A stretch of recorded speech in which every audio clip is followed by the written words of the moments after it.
ওই গানের কথা বলবো না যে আগে কি সুন্দর দিন কাটাইতাম। আসলে প্রতিটি দিনই সুন্দর, প্রতিটি মুহূর্তই সুন্দর, আগামী যে দিনগুলো আসবে সেগুলোও সুন্দর। এই দিনগুলোকে একসাথে নিয়ে সুন্দর করে নেওয়ার দায়িত্ব কিন্তু আমাদের। আমরা যে সময়ে এখন আছি সেই সময়টা আমাদের নতুনদের সাথে আমরা কাঁধে কাঁধ মিলিয়ে কাজ করব, দেশটাকে সুন্দরভাবে এগিয়ে নিয়ে যাব। খুব সুন্দর একটা পরিবেশ আমরা তৈরি করব যাতে সবাই মিলে একসাথে আমাদের দেশের মানুষরা সবাই একসাথে কাজ করতে পারে, বসবাস করতে পারে। এবং সেই সাথে আমরা চাইব যে সারা বিশ্ব যাতে একটা সুন্দর পরিবেশ তৈরি হয়, বিশ্বের মধ্যে যাতে শান্তি তৈরি হয়, এটা আমরা চাইব।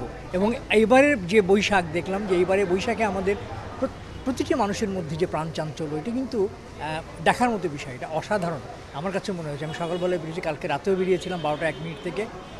তো এই যে আনন্দ, বাংলা নববর্ষকে বরণ করে নেওয়ার আনন্দ সবার মধ্যে যে একভাবে কাজ করছে, এটা কিন্তু অনেক বড়।